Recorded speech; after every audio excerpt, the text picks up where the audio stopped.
So let's first and foremost give prayers and wishes to the family of Errol Simmons, aka DMX, the dog. Uh, man, it's it's terrible that he left, but at least he's no longer in pain, which is the biggest part. You know what I'm saying? He's pretty much he's one of the biggest hip hop icons and dare I say musical acts as well for the time that he had his running. I mean, do touch pause. Dude's music touched a lot of people, and his music at this point, his music is immortal to the same effect as Nirvana, Elvis, Tupac, Biggie.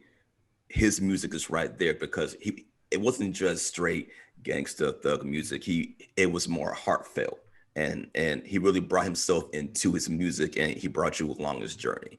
And it's sad, like in his later over the past decade, decade and a half, it's like, he told people about his troubles with his addiction, like his life story about how he came up. It was rough, it was tough, and ever since then he's been having peaks and valleys, right? But the one thing that did stuck out to me, I think he said in an interview with either Snoop or Noriega, was that if he had died today, he'd be happy because he lived a full life. And damn it, I think this man lived five lives more than anybody. You know what I'm saying? So, it's pretty much, man. Again, rest in heaven or wherever you're at. That you're happy, DMX. Be easy. We miss you. And yeah. I What never about y'all? forget the first time I heard DMX rap. It was on that song 4321 with Method Man Mm, and Cannabis and all of them. And I was just like, I would. I think this is back when there was no such thing as MP3s. You couldn't just download the song, so you had to be by the radio. You had to hit the record button on the cassette tape, make your own mixtapes. right. And I remember recording that song and just listening to it over and over. And I will always fast forward to close to the end where DMX part came on because his delivery is like the most Different. unique delivery.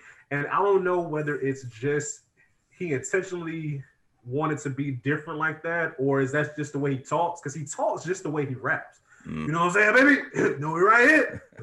Like he talks like that and he raps like that. yeah. So it's like I don't know, but it works out.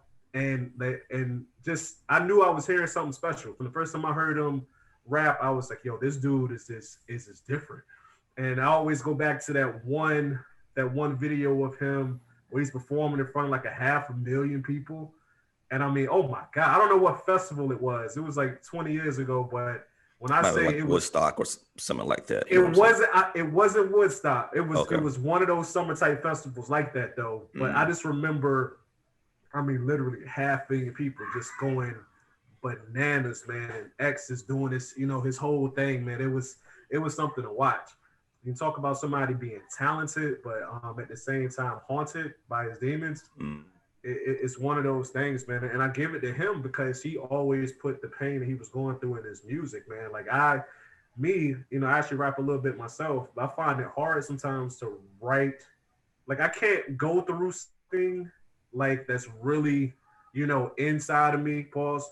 It's really inside of me is something that's making me feel a certain way, and just automatically put that on paper. I always have like the utmost respect for people who can be going through something difficult and then take that and either type it or put that emotion on paper. Like me, I gotta like calm down a little bit. I gotta like back away, come back down to normal, and then I can write. But you can tell X didn't do that. X, man, he would feel something and he would write it. Stats guy is joining the conversation. What's up, stats guy? Let My me bad, get. my bad, my bad. It's Nah, it's all all good, good. partner. It's all good, man. You just caught us talking about DMX, and we got our guest of the hour, Grant, here as well, creator of Hey there. Beowulf. How you doing, sir? Good. How you doing? Good, good, good. I'm All right, doing all great, right. guys. Yeah, man, you get old, bro. Get in there, man. I'm, So, I'm getting a couple grades in my yeah. joint too. So, But Grant, oh, my bad. Go ahead, Chris. no, you good. But So, Grant, do you know anything about DMX's music? Yeah, a little bit. I mean, it was kind of hard to avoid there for a while.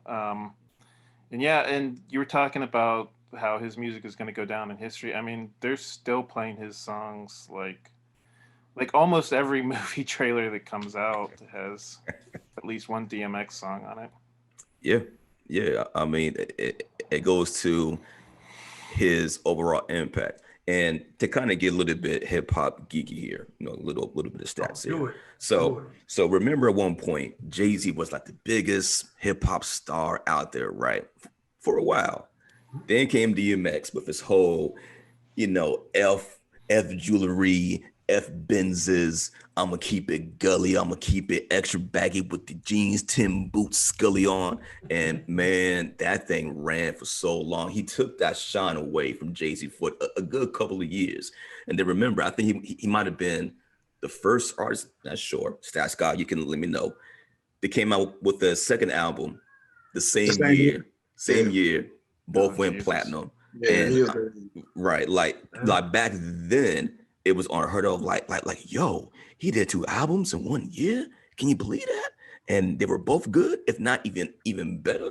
Because you know, back then there was a thing of the sophomore slump, and man, that second album took off. Like international stardom, got him in movies with Jackie Chan, Aaliyah. You know, I mean, it's sad to see him go, man. But once more, man, like he left his mark on this earth. I can say that much. You know what? And one thing that sticks out with me, and it kind of mirrors the life of Tupac, because you know, obviously Tupac also started in hip hop, and then he was transitioning into making movies. Mhm. X was doing the same thing, and I'm not gonna say that you know I thought all of his performances were great. I will say Belly, he was the best actor in the movie Hell yeah. because it was some Yep. bad acting in Belly, but DMX acting was not one of those, you know, bad acting. It wouldn't fall into that category. Mm. But when you're talking about, man, he had the potential to be like really great, man, because you can tell like he really put his all into anything that he did, you know, whether it's music or movies.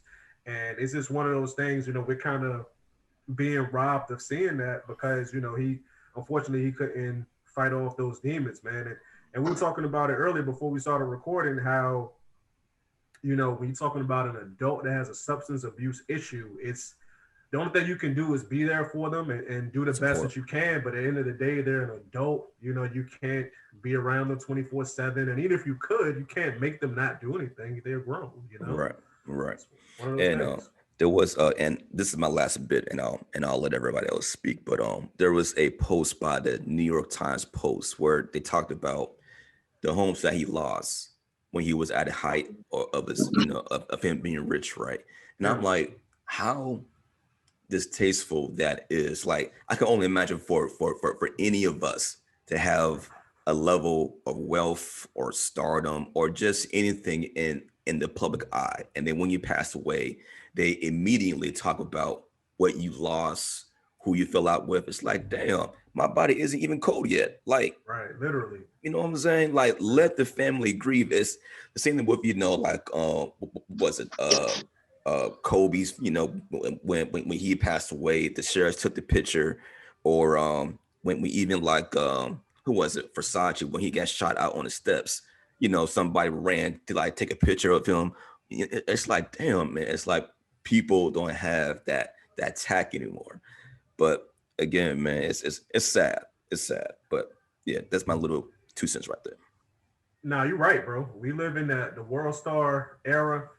It's it started getting bad some years ago with World Star, like where people would pull up on something terrible happening, and instead of using their phone to call the cops, they're recording it. You know what I'm saying? And that's You really gotta post bad. it. Yeah, they gotta post it. It's like how are you such a for lack of a better phrase, a piece of shit human being that you see somebody getting murdered or whatever, and your first instinct is, let me take video of this so I can show my friends. You just saw somebody lose their life. You know what I'm saying? And it's not, Mhm. let me call the cops. Let me get the safety first, but let me call the cops. You know, who knows if the shooter could still be out here. It's I don't know. Like you said, G, that's a good word to use, man. Tact. People don't have tact anymore. They do not have tact, man. It's about It's clout. yeah, man. It's they're not being trained in the home or something. I don't know. It's not even that, man. This thing right here, coupled with the phone, Mm, coupled with the world at at your fingers to say whatever you want to say when you want to say it, versus 10, 15 years ago you couldn't have done it. That's it, man. I mean, You can get yourself into a lot of trouble with that camera. A lot of Very trouble, much. man. yes, Very sir. easily.